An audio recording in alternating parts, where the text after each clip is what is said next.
What's up, people? Welcome to another episode of All Muscle No Meat. I am your host, Damian Smith, and today I have a very special guest. We have Izula Jade with Uzazi Village and Hip Hop is Green. Yes. And we're going to have a lot of fun talking with her today. I would like to welcome you all that are joining me on the radio, the 5 Radio XL through the Google Play Store, the app. And those of you who are joining me on Facebook, again, thank you. We got some cool stuff that we're going to talk about today. I'm going to be a little bit of a musclehead, not too much of a musclehead today. It's going to be cool, though. Strengthen those muscles. You need to strengthen those muscles between those two poses. Yeah, we're just going to get a little comfortable. How are you doing? I'm doing really good today. That's good. That's good. Good. Happy to be here. It's an honor to be here. Yeah. How was your weekend? My weekend was amazing, absolutely amazing. I was actually able to go to like a town hall meeting for Uzazi Village. Nice.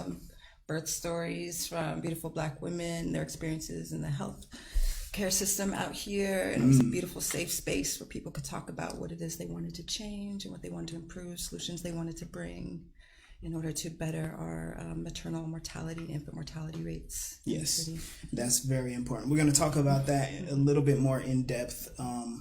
One thing that I think is important is as we talk about the plant-based lifestyle, we're always looking at health as it pertains to nutrition. A lot of times people are like, oh, well, do you think that you going vegan is healthier? Or people right now, the big thing is what's that documentary that just came out, Game Changers. And so you have more people who are on the athletic side that are finally making the consideration. I feel like a lot of people were more on the health tip because of What the Health. Do you get a chance to see that one? I have. Yeah. Yes, I have. And it's really cool that people are starting to think about these things. Let's back up real quick. So what set you on your journey to a plant-based lifestyle? Oh, for me, what started me on my journey was that I was diagnosed with cancer when I was about 12 years old. Oh, wow. I had tumors in my bones that were where the calcium was leached out of my bones. My bones looked like Swiss cheese. And my doctors were like, how did you not break a bone? I was like jumping off of every tree, off every wall I could. Wow, yeah. And I didn't break anything, but they found it in time. And they couldn't give me reasons why that was a common occurrence amongst children at that point. But my research that I began when I was about 12 helped me to understand that the more meat I ate, the more dairy I ate, it was pulling calcium out of my body because it was such an acidic experience. Wow. And so I began trying that transition, but I was not a sovereign adult buying my own food. Yeah. So it was like, well, I had to eat what I could find, or that was either beans, rice. I could pick avocados. I was living in Mexico at the time. Oh, so okay. There was some things were a little easier, different. Yeah, closer to the equator. I remember the first time that I flirted with the idea of going vegetarian. It was in high school. I ran track. Coach had us in the gym lifting weights and stuff. He's like, don't do that.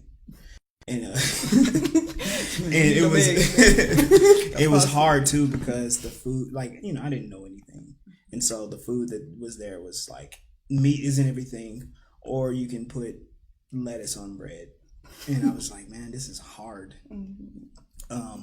Now I would say now more than any other time, there are more options, and I think there's more information out there. People are being creative with products. On my last show, I went through and talked about how many vegan restaurants there are, places that have more vegan options.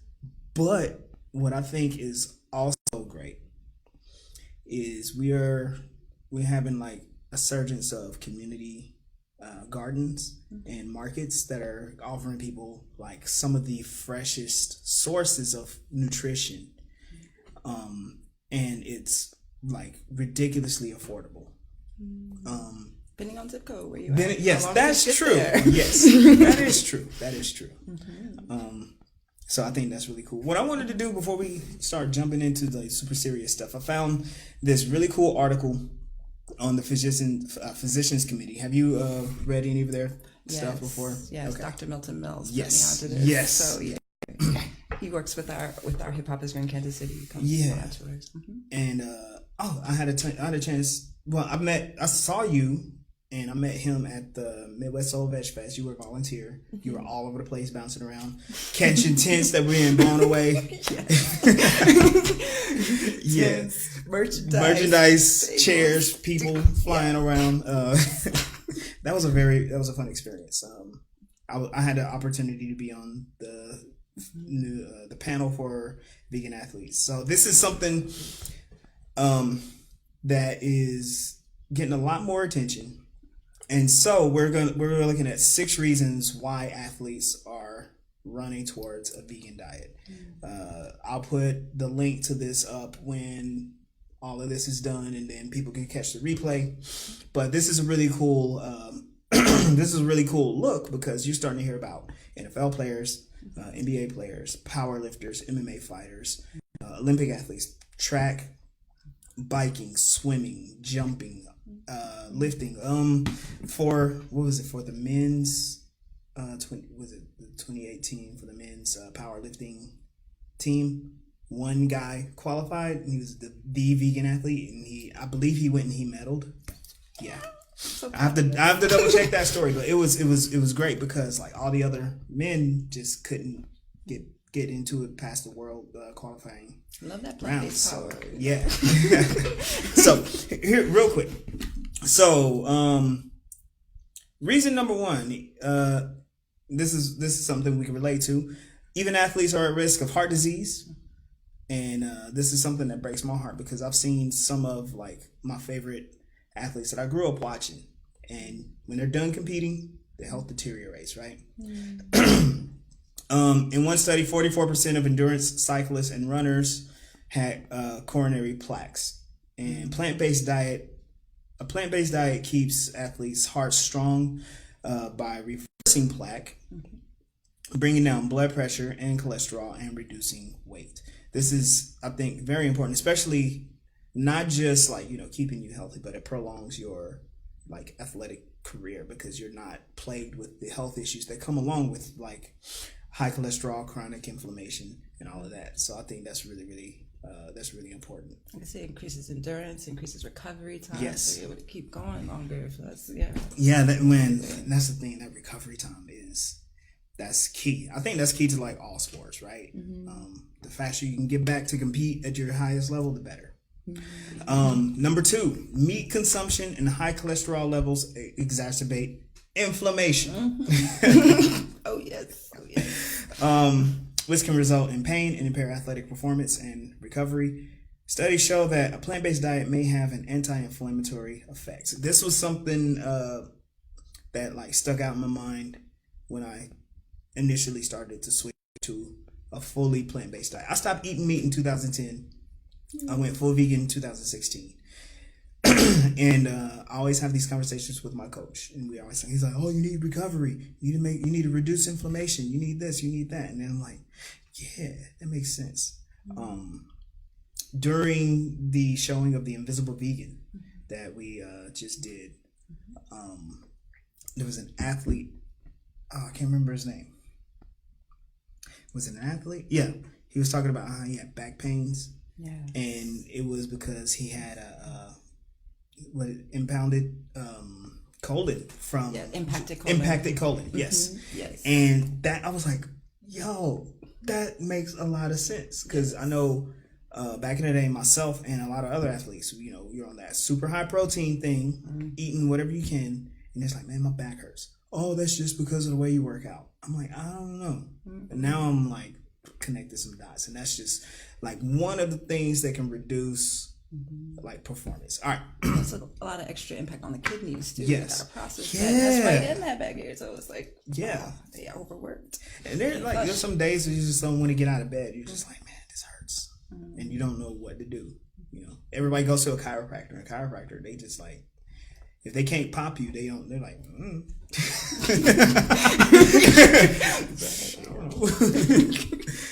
Yeah, wow. Yeah. All right, so this one's important. Number 3, a plant-based diet which is low in saturated fat and free from cholesterol helps improve blood viscosity or thickness. This helps more oxygen reach the muscles, which improves athletic performance. And then it goes back to those other two that we talked about: reduce inflammation, improve recovery time.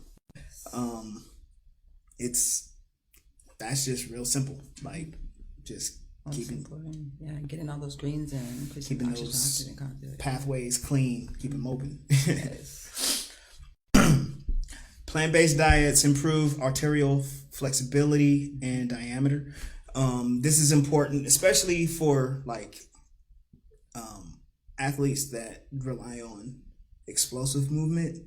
So you got big muscles, you need explosive movement. That means you need your blood vessels open so you can get the oxygen and all the nutrition to the muscles so they can perform. This leads to better blood flow. One study found that even a single high-fat meal, including sausage and eggs McMuffin, I used to be man, back in the day, that impaired arterial function for several hours. That was in Game Changers. Yes, they showed the little blood test. After they had like the meat, and then they took a test of the blood, and then the next night they did like the veggie burritos, and it was a whole different experience. Yeah, there was another part where they were showing like even how that changed blood flow in other parts of the body too. Like Now I want to address that real quick. A lot of people are like, "Well, is that even true? Who's done the research?" The thing is, a lot of research is just now being done. So on Game Changers, what they're doing are case studies. They're doing experiments, and what that does is gather information so they can look further down the road. So when they create the studies, they know what variables to look at. I thought it was fun because it's like they're not telling you, hey, this equals this. It's like, isn't it interesting that this is happening when you do this? So they were very mindful of their wording. Yes, they made it very accessible. I'm very nice. Just and then you saw the resources on the corner. So I thought it was cool. Number 5, compared with meat eaters, people eating a plant-based diet get more antioxidants. Especially if it's whole foods, fresh foods. Yes. Raw foods. Which help neutralize free radicals. Free radicals lead to muscle fatigue, reducing athletic performance and impaired recovery. I remember a few years ago there was like a big, I would say, back and forth confusion in the media about antioxidants because this is what the food industry does. Like, oh, this is a good thing. Well, what kind of stuff do we have? This stuff is in it. Everything. All right, so everything antioxidants, and there's no like real way to measure if it's beneficial in their product. And then people don't understand what antioxidants is. It's like the name kind of tells you it is that it's anti-oxidize. Right. Stress. Yes. Which helps. Oxidative stress ages your cells, and so like if you're experiencing muscle fatigue, that might be something you would be interested in, including in your diet. What are some of your favorite sources of antioxidants? Oh, for me, I would have to say tart cherries. Yes. Pomegranates. Blueberries. Yes. Goji berries. Yes. Yes. Chocolate. Yeah. And fresh. All of that is as fresh as possible. Yes. Yeah. Number 6. Grow a lot of those things. So. You do? I have. Yeah. Oh yeah. Yes. A friend of mine has goji berries growing in her backyard. It's funny because we used to have this joke about like, oh, vegans only live off of wheatgrass and goji berries, and so for like months we were just laughing about that. And then she grows some. So I do too. I have my little container garden. I love it. All right, the last one: plant-based diets, which are typically low in fat and high in fiber. Keyword is typically because you can get some fat in there. All right. Can reduce body fat. Yes. Reduced body fat is associated with increased aerobic capacity and the ability to use oxygen to fuel exercise. Studies show that Athletes on plant-based diets increase their VO2 max, the volume of oxygen per square inch. This is important especially for endurance athletes, or if so what I do, I can consider it like an endurance activity, because I'm not starting to stop. I'm not starting to stop. It's just like moving at a high pace for extended period of time. Right. The maximum amount of oxygen can be used during intense exercise, leading to better endurance. This is what I'm always working on improving, because if you can't breathe, you can't move. Right. You know, can't think, can't think, or you see stuff happening and you can't react to it. You're like, dang, I'm about to get hit. Oh. So those are some fun facts to explore. These are reasons why athletes are starting to lean towards it, and I'm starting to see even more, like outside of the endurance sports, we're starting to see people in fighting, but also in the bodybuilding world. Like they're starting to consider it. They saw the movie, like, wait a minute, I respect those people, and they're talking about this thing. Let me see what they're talking about. Right. So it's great. It's like you have like this man who can beat like the Guinness World Records. Yes. Like, you know, plant-based. You know, like, it's like, I wonder how that's going to translate towards the coaches receiving more education as to how they encourage their athletes. Like, or for instance, how that encourages athletes that are coming out of like junior high school, going into college, like changing the way that their education is, you know. It's going to be interesting, because a lot of, I know when it comes to like football, wrestling, any of the fighting, like a lot of the coaches tend to have like a very old school approach to it, like lift, train hard, eat protein. And now we're starting to learn like there are different ways, and in many cases better ways to do it, so you're not shortening your career. Or the way I look at it, like you see how some fighters and some athletes from high impact sports, after they're done with their sport, they have like severe issues, like just their joints and tendons are mangled up, arthritis. You're starting to see some athletes, when they're done, they have a lot more enjoyment in their, you know, post sport career, you know, post career life. And I think that's a big attraction too. And I think that's important. It's like, whatever it is you do, have fun doing it, enjoy it, find joy. And then when you're done, still find joy and be happy and be healthy. So, yes. All right. So that's enough of that stuff. I like that stuff. I learned a lot today. Yeah. it's really cool. I spent a little bit of time on the physicians committee. A couple of my favorite YouTubers, Mike the Vegan. Have you ever seen his videos? I've heard about him, but I have not checked him out. He basically takes research and like he communicates it in like short 15-minute videos. Really good stuff. Good stuff. Of course, who was it? Dr. Greger and Dr. Esselson, both of them have their stuff out there too. So, all right. So we're going to talk about you. So, Jade. Yes. Hi.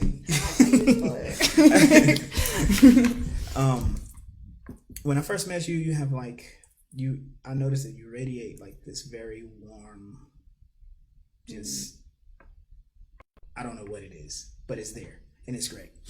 And then you started to share with me a lot of what your work is, what you get involved with, and it all makes a ton of sense. Let's first talk about Uzazi Village. Can you tell us just a little bit of a summary of that? Yes, Uzazi Village is located at 4232 Troost. It is a sanctuary for Black and Brown families to receive education and support through their pregnancies and their postpartum journeys. So with our goal and our mission is that for there to be healthy babies, there has to be healthy families. Yes. So we give support around breastfeeding, around sexual education, being able to support, we have a clothing closet that happens twice a month, like every first and third Wednesday, where people are able to come and get baby clothes, diapers, food, and maternity wear as well to support them through their journeys, and all kinds of education and classes that are happening there all the time. It's kind of like, feel like it is building a village. It is a place to build community, to build and really support families in all forms possible. And I love the babies, I love the mamas, I love the families, and seeing them all happy and supported and cared for just brings so much magic. And I feel like it's kind of like our way of kind of taking back our health from like the healthcare system, like putting it like back into empowering people to know that this is your birthright. You got this magic in you. You can birth in a healthy, happy way. You can be supported, encouraged with doulas that are to really help you through the process, knowing how you want to birth, knowing that is like an initiation into parenthood. And I feel like parents are like kind of like a sacred treasure that we have. They're raising the next generation. Yes. So if they're taken care of, they don't have stress, then our children are happy and like they're able to do their magic too. And what I am able to do there, I was trained as a doula there, just recently, just graduated in August. But one of like the main passions I have is I'm integrated into the gardens and into creating a farm also for Uzazi, so that our birthing families will have access to whole fresh foods and learning how to grow them, learning how to like, build like rain harvesting systems, greenhouses, all this different dynamics to give us more sovereignty and empowerment in our food, because it's in a food apartheid area. Where's the garden going to be? Where the garden's going to be located? One of the gardens is at Uzazi Village. Okay. We've had a midwifery garden there, so we've had a lot of herbals that we've been growing there to support, relieving stress and to be able to reduce bleeding and to improve recovery for the bodies. And we're going to have a farm that's going to be closer to Truman Hospital. Okay. And that's going to be an area where we could be able to support about 50 families growing food. And we'll also have a market that'll be at Uzazi next year. So a place for people to come and trade, sell, and commune and fellowship together around health. That excites me. I was thinking about something like that recently. That's great. Yeah, come play. Yeah. It's dirty in the soil too. Yeah. So you also mentioned like you help educate about maternity health and postpartum health. Can you expound on that a little bit? Yeah, one of the areas that I focus on is like really supporting people with nutrition, understanding like what foods that they can eat to help support them, like various, like for instance, like red raspberry leaf, how that's something that can support uterine health. And so it's like something that can reduce like the pain, can reduce the recovery time from labor, and improving like your ability to be able to reset and realign your body after that. Kind of improves and tones the uterus and the muscles. And so it's like being able to show people like, okay, what greens do we have access to? They're going to help you to be able to grow like, a healthy body, get those healthy bones, healthy brain development for you. So your collards, your kales, these different, and also wild foods too, because I'm a forager and a farmer. So it's like, I like to look at like not only what we can grow, but also what grows wild around us that helps us really tap into that connection with the land. So, because one of the things, I listen and I read and learn about a lot of different things. Something came to my attention when it came to women's health, which is we really don't have a structure to support women's health. Most medical research is done on male participants. On white male participants. White male participants. And so when we're looking at middle age, and so when we're looking at what they're doing with pharmaceuticals, or not just pharmaceuticals, but just how to do testing, a lot of it leaves women out, and particularly Black women, because the attention is not on who else can this research help. It's like we're looking at this very narrow group of people who are paying us, or who we are hoping will pay us. Something, and I just was listening to a podcast this morning about how when adverse effects appear from pharmaceuticals, it's usually women. It's usually women that are adversely affected.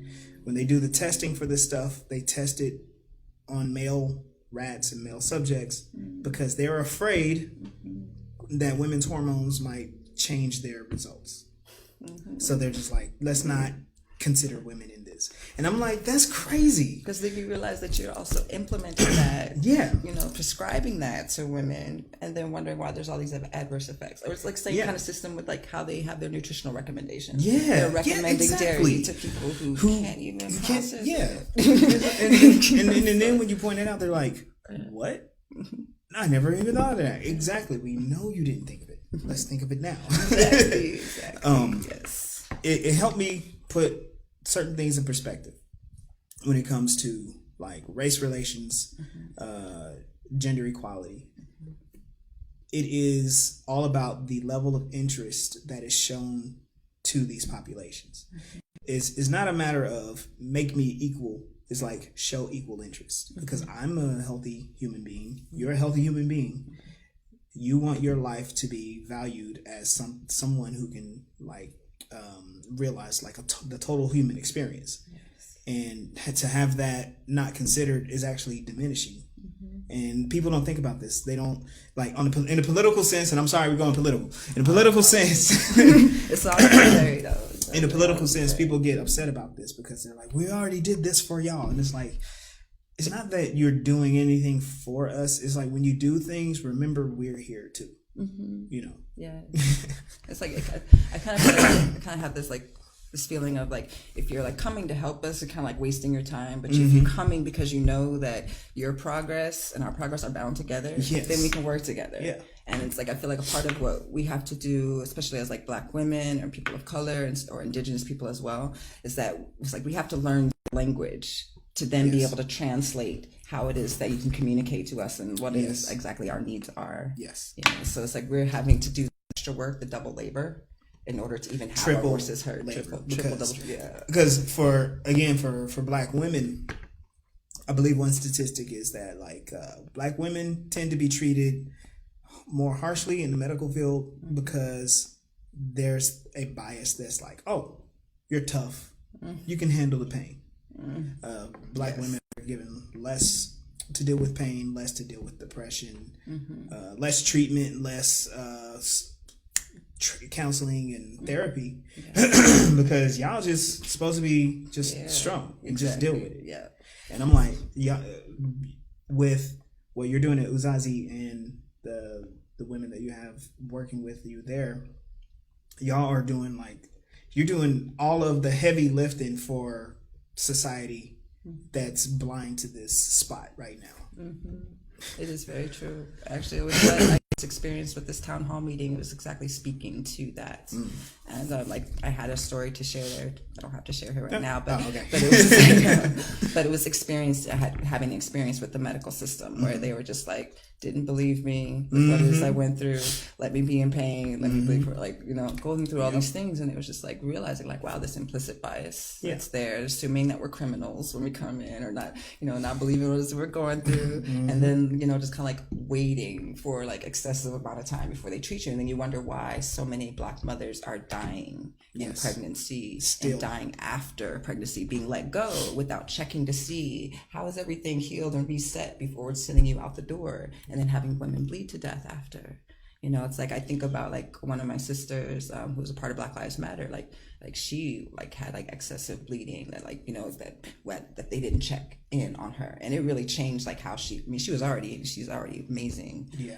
Movement mother. And she was like, all right, now we're taking this on to a whole other level. How we talk about what's going on with Black mamas and mothers rising. And we think like Serena Williams, what she went through. Just like these things, no matter what your class is, how much money you have, how much influence you have in this medical system, racism will wipe all of that out. And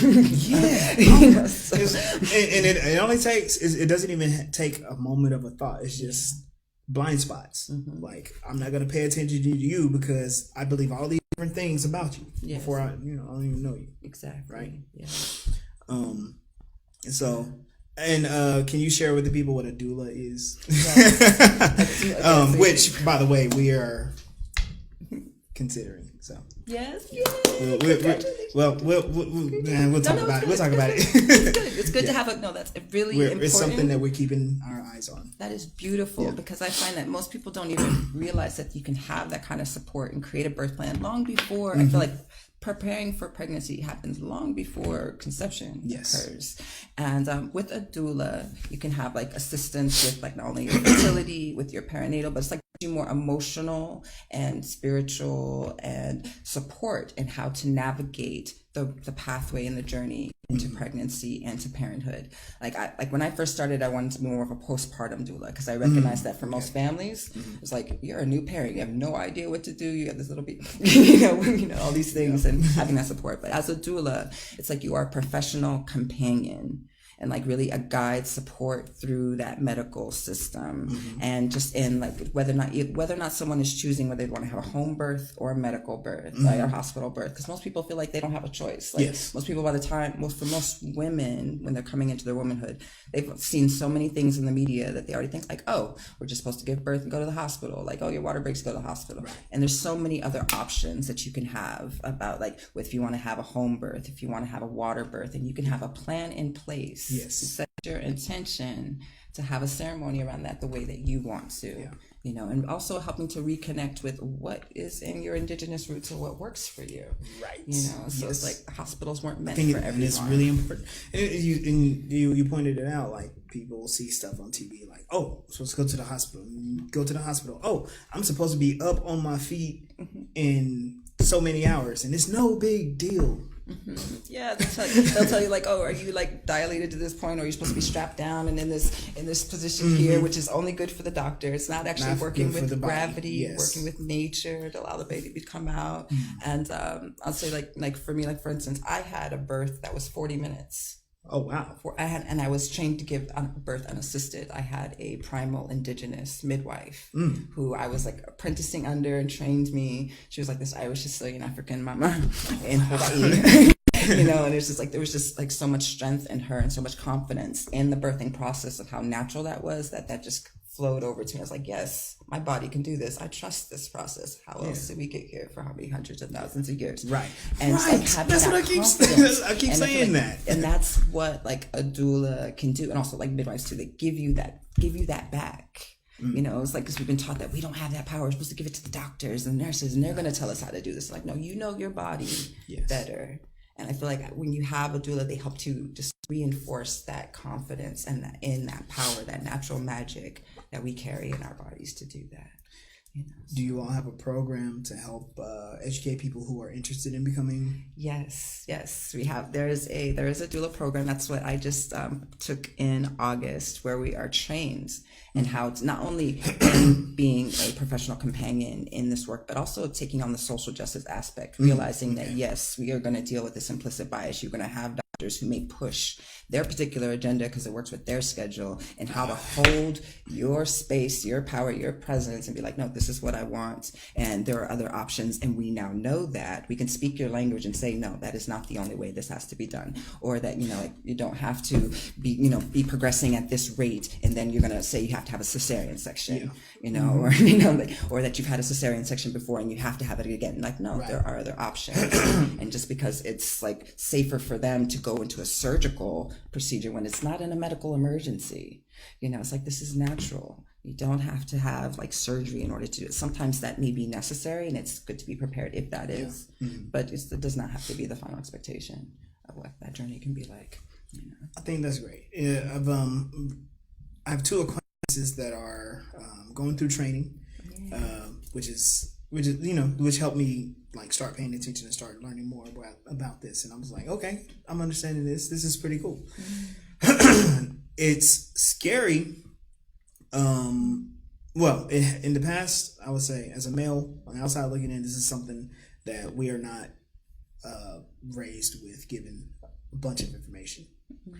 Is there a way that you all help to get the guys, you know, knowledgeable?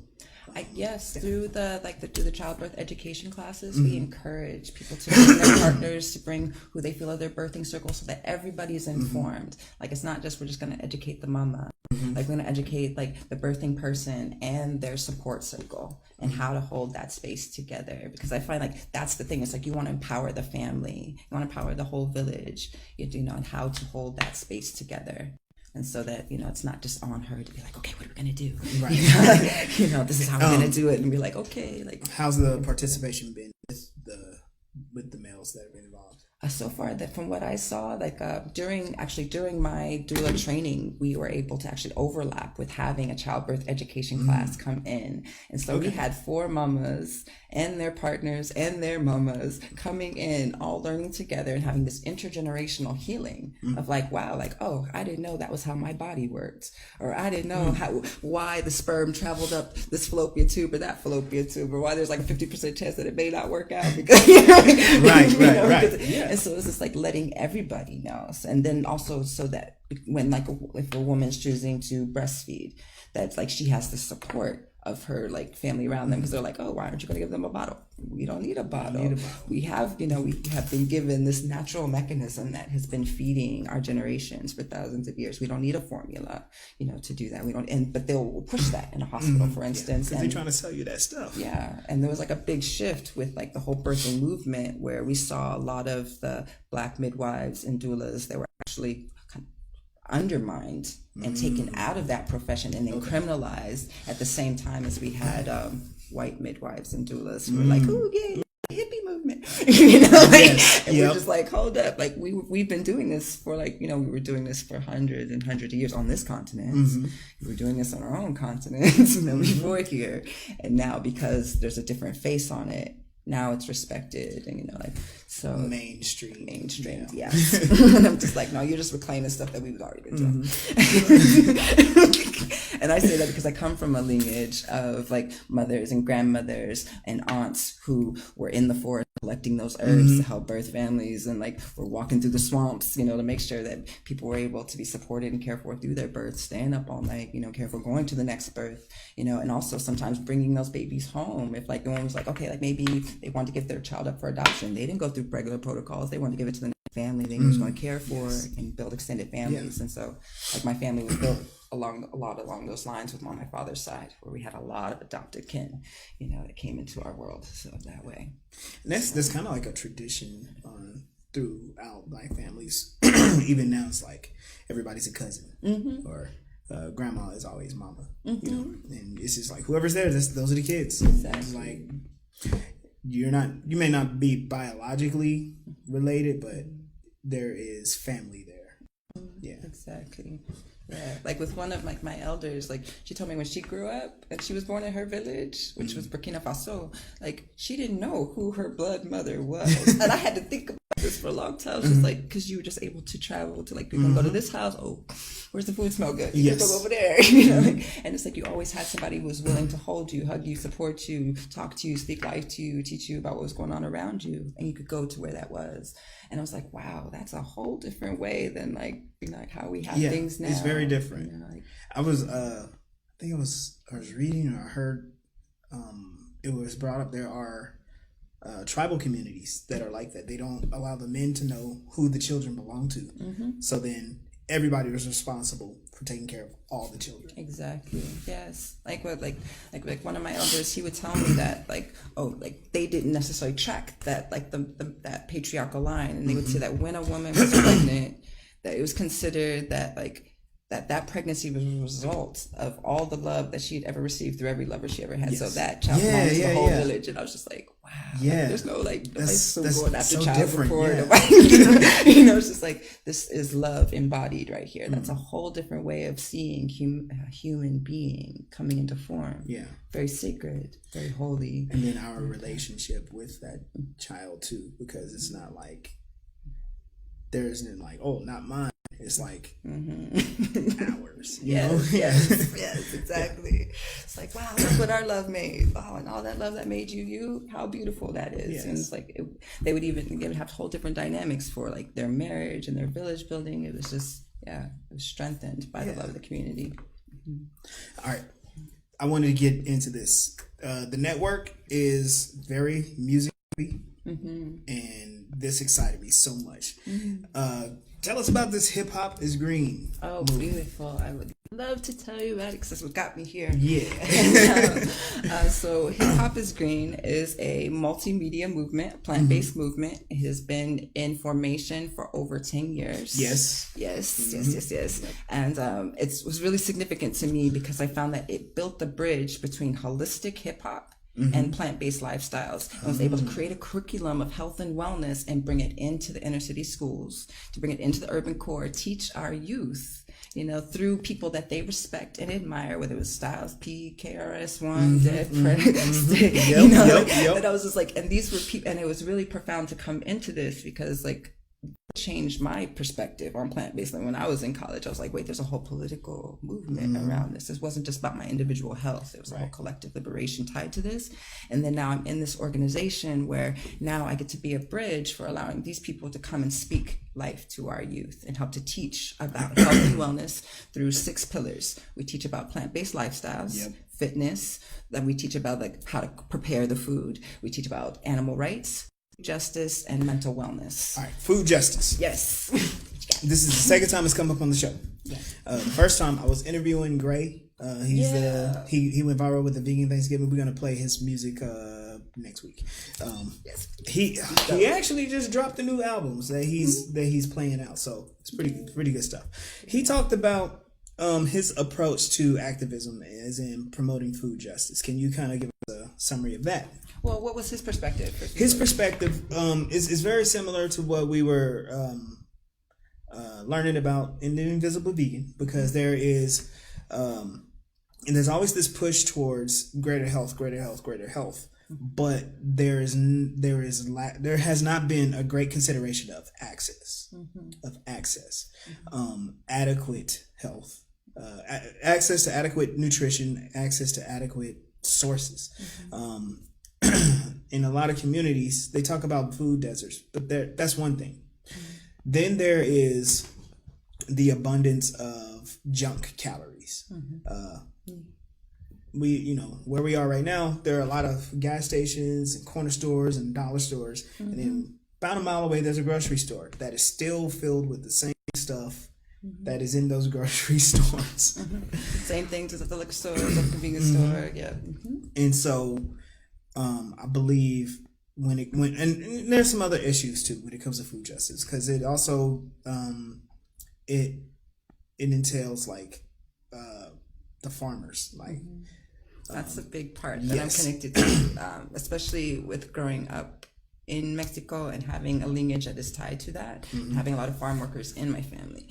It's like when you think about the fact that you're advocating eating a lot of fruits and vegetables, but you're also thinking about how do they get to your plate?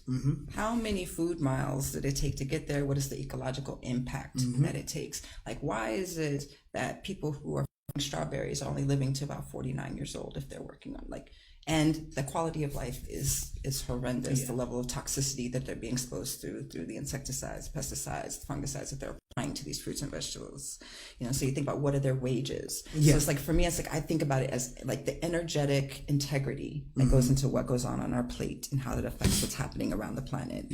Like, for instance, like you have a big push towards a lot of plant-based milks. But like, how much water does it take for these almonds to grow? Where do the almonds even come from? Yeah, and what's happening in California with all these burning fires, and that being like the breadbasket of the country, and like a lot of our food being exported around the world too. And it's like that's going to affect our food supply because we don't have autonomy and sovereignty in our food supply. Well, not only here. So when we talk about the farmers here, the Black farmers, those families for over 100 years have been pushed out of that industry. Yes, less than 1% now are Black farmers around the country, where there was at least up 14% after the Civil War. Yeah, right. History lesson. I'm gonna hold my tongue on that one because there were some things that happened that definitely farming while Black. Check out Leah Penniman's Farming While Black. I want to start a book club, y'all. Hey, we should. We should. And then again, like the sources of the food now. Like, for instance, I like bananas. You like bananas? Love bananas. Real bananas. Do you know the history of the dole? Yeah, I know about it in Hawaii. Like, but what do you want to share about that? Basically, the U.S. participated in creating a civil war just so we can have cheap bananas.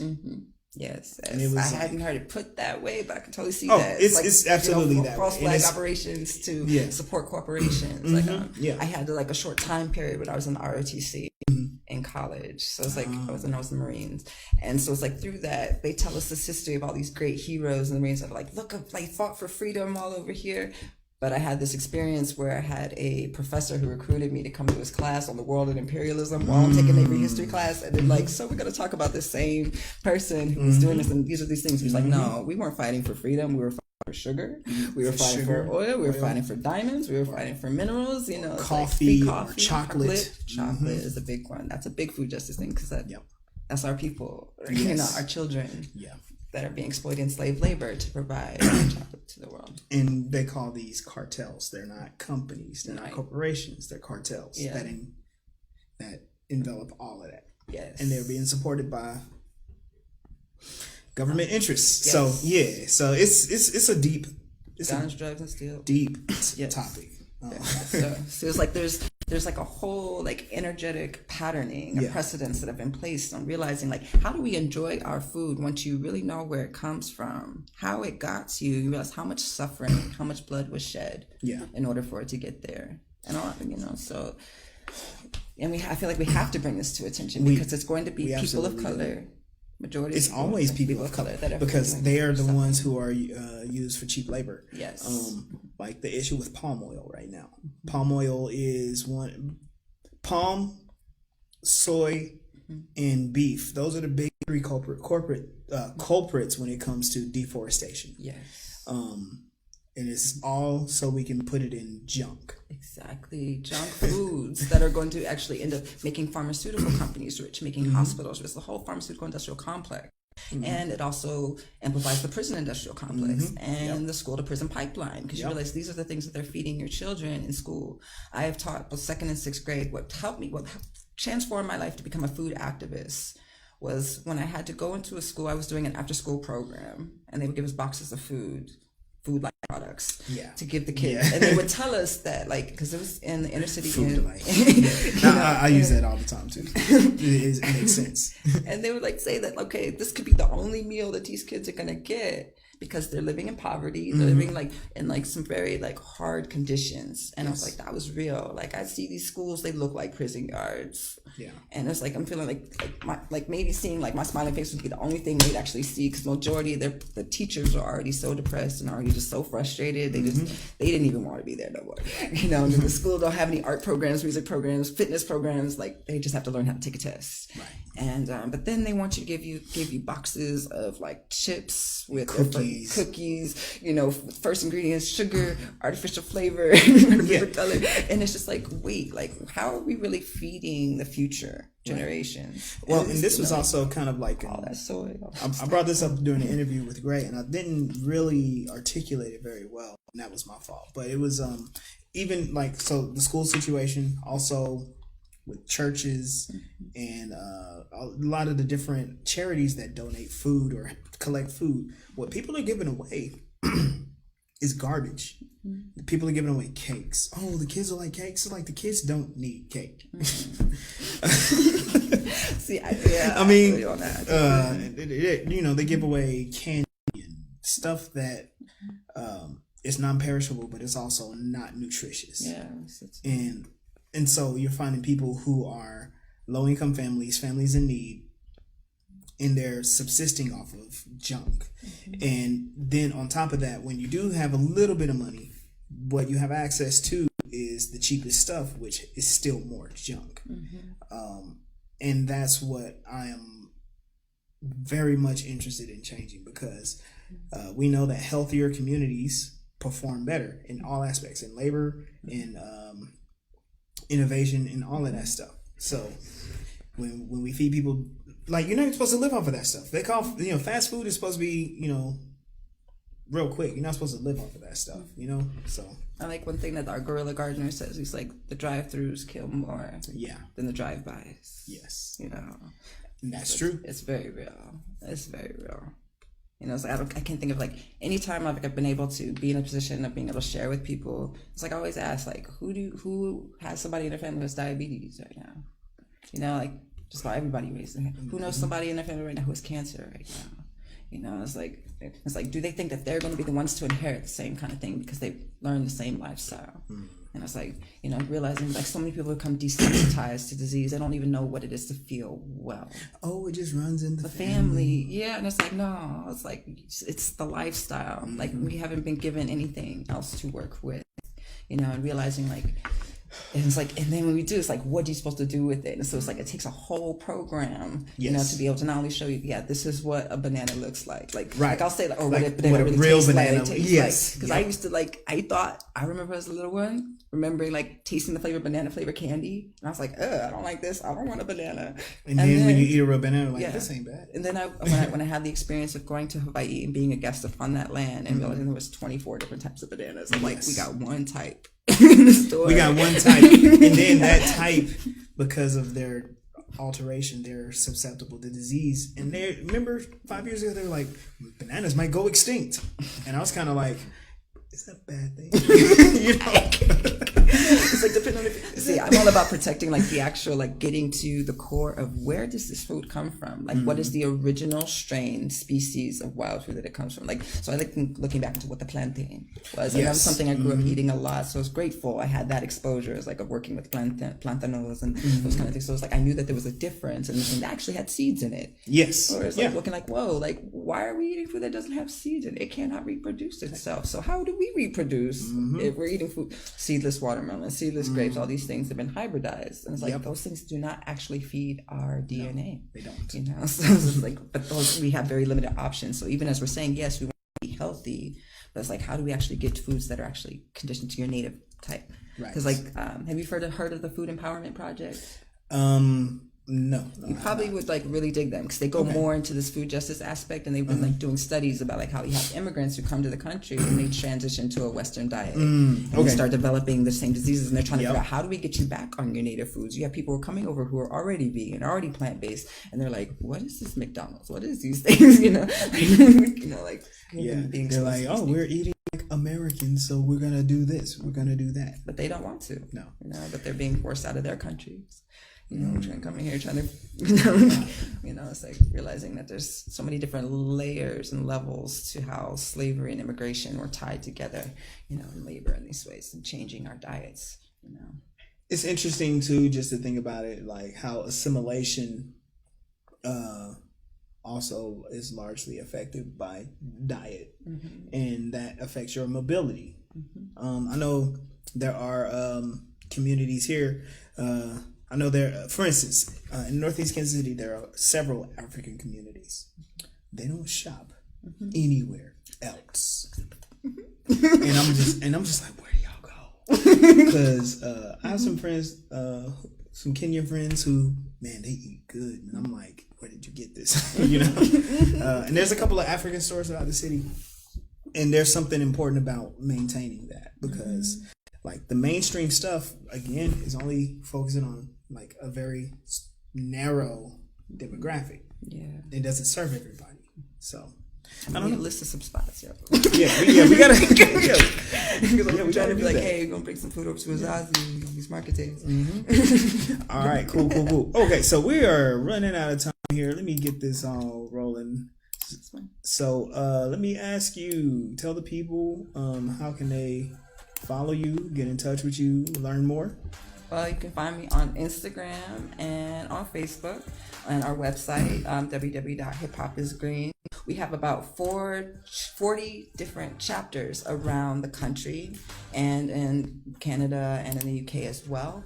So like wherever it is you are, you can get involved with our chapters. We are helping to bring Hip Hop is Green dinners into our schools. That's probably our most like famous event that we do. We're able to implement our curriculum, bringing in our hip hop and health together. And so you can find me there. I'm very easy to get a hold of and excited to just build these bridges and really transform this narrative of like we have our generations that are slated to not outlive their parents' generation. So we're here to change that, and like, health and wellness, make it cool, make it healthy, make it in a good way. Thank you so very much for joining us. I'm Damian Smith. You can catch me every Monday, 5 o'clock. Not next Monday. Here's why. I'm going to be in Portugal.